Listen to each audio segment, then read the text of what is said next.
Olá, eu sou Amanda Freitas, sou historiadora, museóloga e especialista em acessibilidade cultural.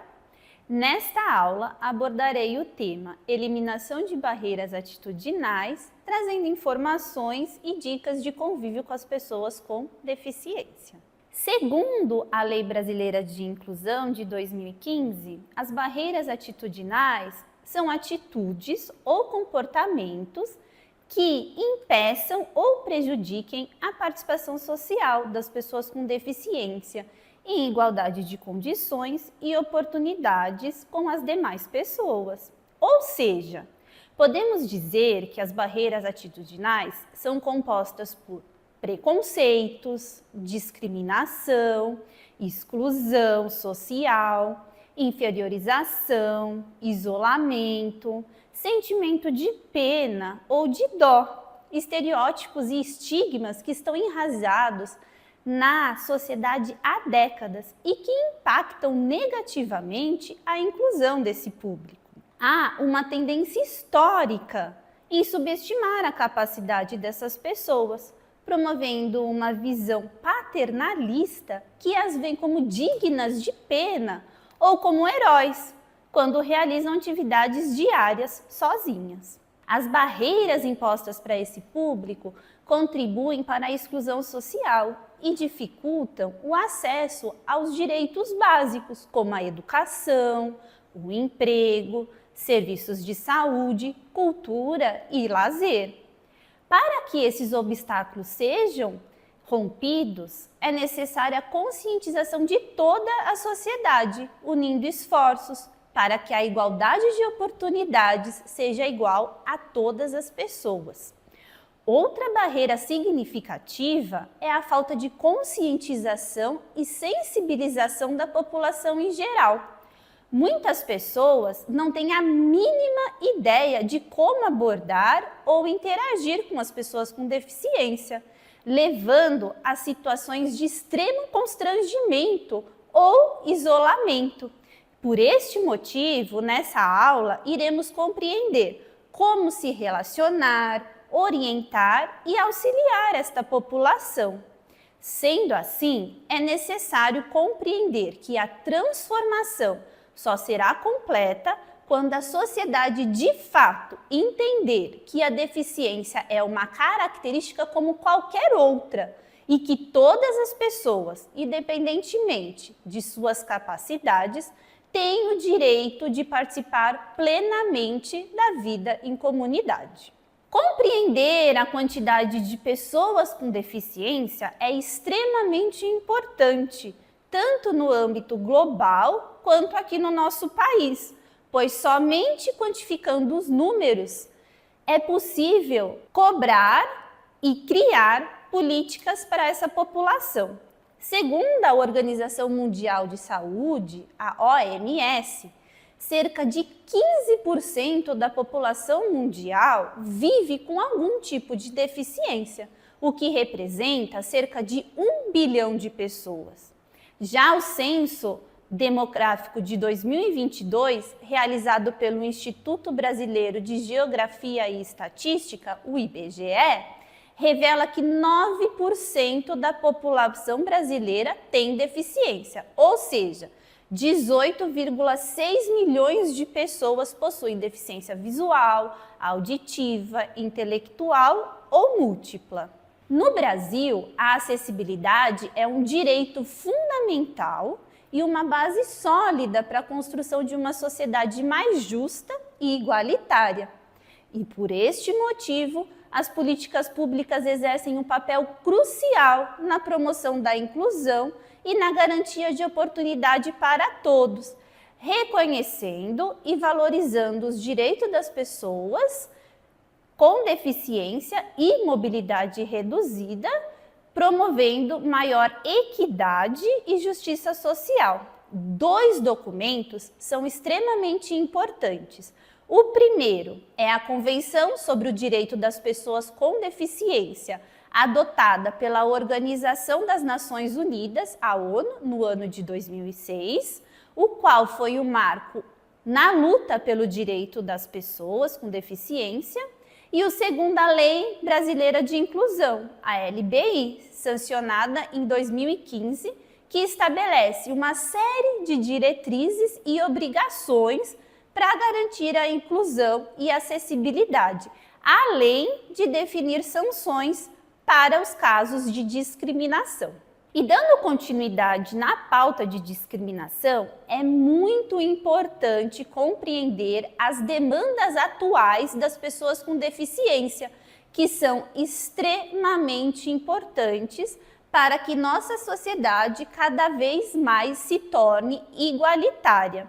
A primeira dessas demandas é o lugar de fala. Esse conceito, ele ocupa um espaço importante nas discussões sobre justiça social e inclusão. Esse termo, ele descreve a ideia de que as pessoas pertencentes a determinados grupos sociais possuem uma perspectiva única e autêntica sobre as experiências que afetam diretamente suas vidas. Quando falamos das pessoas com deficiência, respeitar e valorizar esse lugar de fala é crucial para a construção de uma sociedade mais equitativa e representativa. Outro ponto importante é a participação e protagonismo. A participação e o protagonismo das pessoas com deficiência são fundamentais para uma sociedade mais justa e inclusiva. Quando os indivíduos com deficiência ocupam os espaços de liderança e tomam decisões que afetam as suas vidas, isso promove o quê? O empoderamento, tornando os agentes de mudança. É crucial que as vozes dessas populações sejam ouvidas em diferentes esferas da sociedade, assegurando que suas perspectivas sejam consideradas e respeitadas. Luta anticapacitista. O capacitismo é um preconceito que se dirige às pessoas com deficiência, seja de forma óbvia ou camuflada, com a ideia de que as pessoas não têm capacidade para fazer algo. Dessa forma, usar termos capacitistas significa olhar para a pessoa com deficiência com superioridade, como se elas fossem incapazes ou tivessem menos valores na sociedade. Isso demonstra um preconceito social baseado em suposições. No que diz respeito à conscientização e defesa dos direitos constituídos, as pessoas com deficiência ainda necessitam atingir a sua integral autonomia em um processo de eliminação de desigualdades e de total inclusão. Isso significa que a organização como sociedade ainda necessita de melhorias significativas para se adequar às pessoas com deficiência. Como exemplo de tudo isso que falamos, eu trago a imagem de Iracema Vilaronga. É uma mulher militante nas causas das pessoas com deficiência, mestre em educação, artista, consultora de acessibilidade, triatleta e uma pessoa com deficiência visual. Os termos que usamos para se referir às pessoas com deficiência evoluíram significativamente ao longo dos anos. Existe hoje um esforço consciente em adotar terminologias que respeitem e valorizem a dignidade dessas pessoas, evitando termos pejorativos ou depreciativos. Portanto, devemos chamar pessoa com deficiência ou pessoa com mobilidade reduzida, ou seja, a pessoa vem antes da condição da deficiência. Em relação à pessoa com deficiência auditiva, a maior parte prefere ser chamados de surdos, pois a terminologia está relacionada à identidade cultural e à comunidade surda, que possui a sua própria língua, no caso do Brasil, a Libras, Língua Brasileira de Sinais, que é a segunda língua oficial aqui do nosso país. Não usar pessoas PCD. A sigla PCD significa pessoas com deficiência e ela é utilizada em diversos contextos. Porém, o seu uso pode reduzir a pessoa a uma categoria ou condição, desconsiderando a individualidade. Muitas pessoas preferem se identificar então como surdas, cegas ou a uma condição específica, em vez de serem agrupadas sob uma sigla genérica. Não usar o termo anão. A forma correta é se referenciar a essas pessoas como pessoa com baixa estatura ou nanismo. Existem vários termos que ainda são utilizados e que estão em desuso, considerados inadequados a se referir às pessoas com deficiência. Por exemplo, o termo deficiente é considerado um termo genérico e que reduz a pessoa à sua condição. Portador de deficiência. Essa expressão sugere que a deficiência é algo que se carrega, sendo que a deficiência não se carrega e sim faz parte da pessoa. Pessoa com necessidades especiais ou portador de necessidades especiais. Esses termos são considerados vagos, pois quais necessidades estão sendo consideradas? Elas perpetuam a ideia de que as pessoas com deficiência são diferentes, contribuindo ainda mais para estigmas sociais. A partir desse momento, eu irei falar sobre dicas de relacionamento com pessoas com deficiência. Todo relacionamento é construído à base de respeito mútuo, empatia, compreensão, independentemente das diferenças. E o relacionamento com a pessoa com deficiência deve seguir as mesmas regras. Portanto, antes de oferecer auxílio, pergunte se a pessoa precisa. Pergunte como a pessoa deseja ser auxiliada. Por exemplo, bom dia, o senhor precisa de auxílio ou informação? Se a pessoa aceitar, pergunte como. Exemplo, como a senhora deseja que eu auxilie? Outra dica importante e que não pode ser esquecida: fale sempre com a pessoa e não com o acompanhante, e jamais tente adivinhar a necessidade de uma pessoa com deficiência. Não faça suposições. Se você ofereceu ajuda e a pessoa não aceitou, não fique chateado. Responda, por exemplo, ok, de nada, bom dia, até logo. Não julgue comportamentos e atitudes. Todas as pessoas têm dias bons, têm dias ruins, com alterações de humor ou até mesmo outras preocupações. Acabamos de falar de relacionamento com as pessoas com deficiência e agora eu irei abordar esse tema de maneira mais específica por tipologias de deficiência. Iniciaremos então falando sobre a deficiência física, que são pessoas que possuem paraplegia, tetraplegia, membros amputados, baixa estatura, paralisia cerebral. Enfim, para se relacionar com as pessoas em cadeiras de roda ou outros equipamentos de locomoção, primeiramente, é importante que você não toque na cadeira ou equipamento sem a permissão da pessoa. Lembre-se que o equipamento ela é a extensão do corpo dela. Não empurre a cadeira sem ser solicitado. E quando você for falar com a pessoa e a conversa for longa, sente-se na mesma altura que ela. Ao conduzir a cadeira de roda, procure locais que estejam sem barreiras, sem degraus.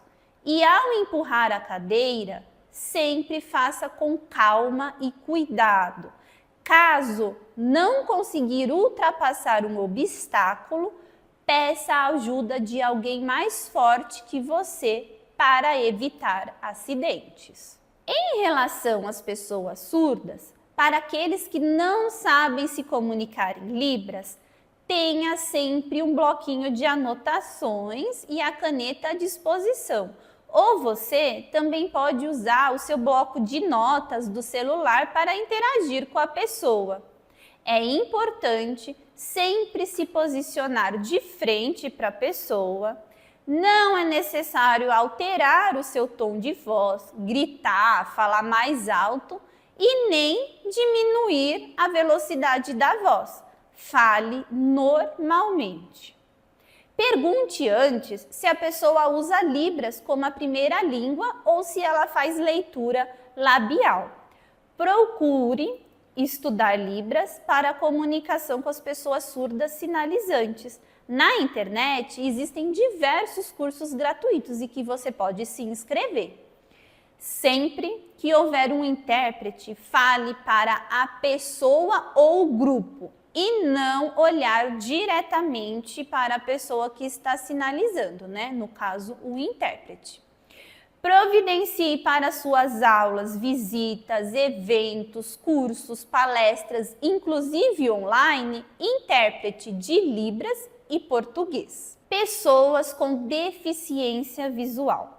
Fazem parte deste grupo pessoas com cegueira total, que não têm percepção de luz ou visão, e as pessoas com baixa visão, que têm uma diminuição significativa da visão e que não podem ser corrigidas por óculos ou lente de contato. Ao se relacionar com uma pessoa cega ou com baixa visão, se apresente antes de tudo, para que a pessoa saiba com quem ela está falando.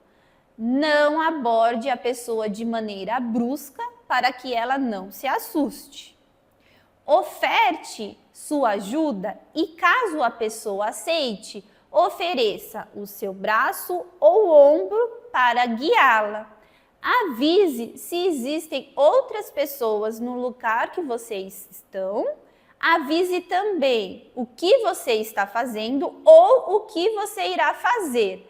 E jamais deixe a pessoa sozinha sem avisá-la. Não utilize palavras como aqui, lá, isto. Dê orientações precisas. À sua direita, à sua esquerda, à frente, atrás. Você pode utilizar também normalmente as palavras como ver e olhar. Não precisa sentir-se constrangidos com esses comandos. Descreva imagens, cores e recursos visuais e tudo que você puder incluir a pessoa no ambiente que ela está inserida. Em relação às pessoas com baixa visão, algumas preferem caminhar sem segurar no guia.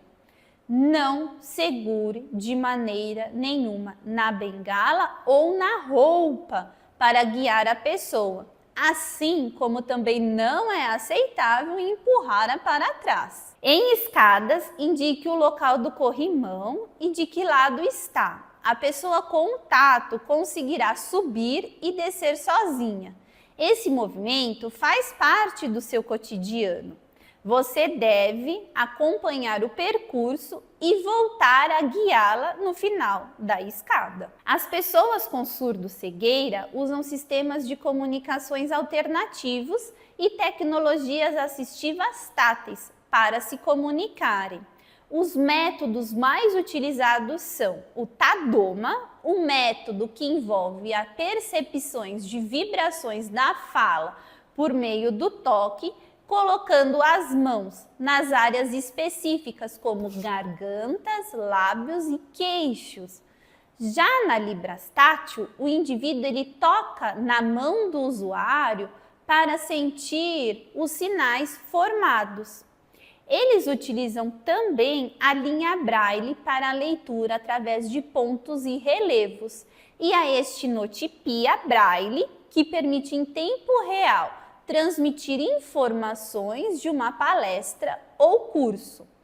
Raramente essas pessoas saem de casa sozinhas, estão sempre acompanhadas de um guia intérprete, um profissional, familiar ou amigo responsável pela orientação espacial e de comunicação.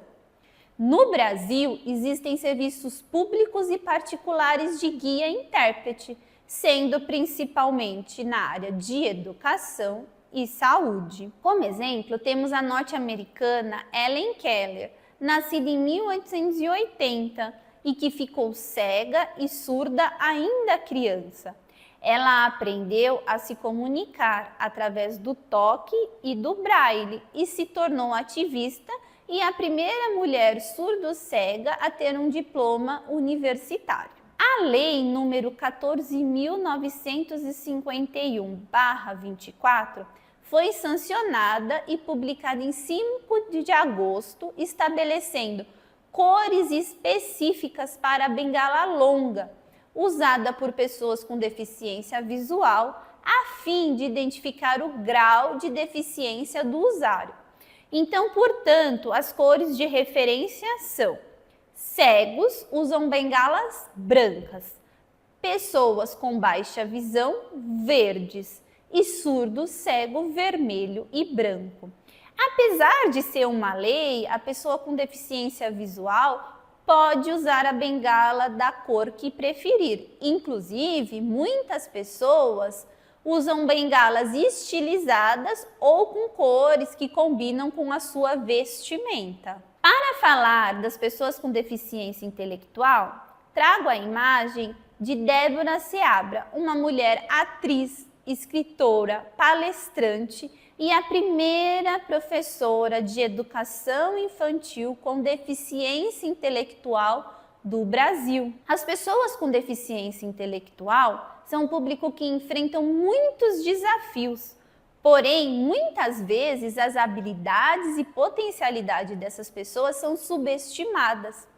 Historicamente, essa associação infantilizada foi herdada de maneira equivocada por profissionais da medicina e da área de educação quando negaram as suas potencialidades, comparando o desenvolvimento intelectual com a idade mental de uma criança. Portanto, sempre fale diretamente com a pessoa com deficiência, trate-a com a idade que aparenta. Então, não fale com um jovem ou adulto como se estivesse falando com uma criança. Não subestime as pessoas com deficiência intelectual. Converse de maneira objetiva e, caso seja necessário, repita a mensagem ou fale de uma maneira simples. Caso você não compreenda o que a pessoa falou, peça educadamente para que ela repita. Pessoas com transtorno do espectro autista possuem uma variedade de características e habilidades. Evite generalização ou estereótipos sobre o autismo. Cada indivíduo é único, com suas próprias características e necessidades. Porém, reconhecer e compreender as características principais do TEA é fundamental para implementar intervenções e estratégias eficazes. Como exemplo, prepare aulas, oficinas e visitas com um tempo mais curto. A comunicação precisa ser objetiva e evitar verborragia. Lembre-se que nessa situação, menos é mais. Os espaços expositivos ou salas de aula devem ter menos alunos, menos pessoas, o som mais baixo, com menos ruídos e evitar poluições de recursos visuais, como cores e figuras espalhadas pelas paredes. Não force diálogos, interações com a pessoa caso ela não se manifeste. Cada pessoa tem o seu próprio conforto e limite de interação social.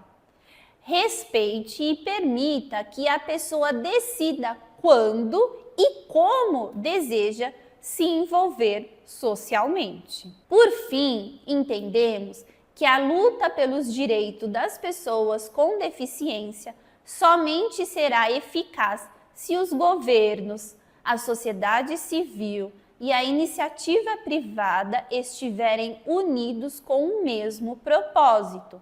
Somente assim teremos uma sociedade inclusiva onde todos possam exercer plenamente suas capacidades e viver com dignidade. Obrigada por assistirem essa aula e sigo à disposição. Olá, eu sou Edna e este vídeo que acabou de assistir faz parte do programa Artium Educativo. Este programa visa a formação de professoras e educadores sobre arte e educação. Ele é gratuito, sem fins lucrativos, e se você tiver alguma sugestão ou crítica ou dúvida, nos envie nos comentários. Compartilhe e eu agradeço a sua participação.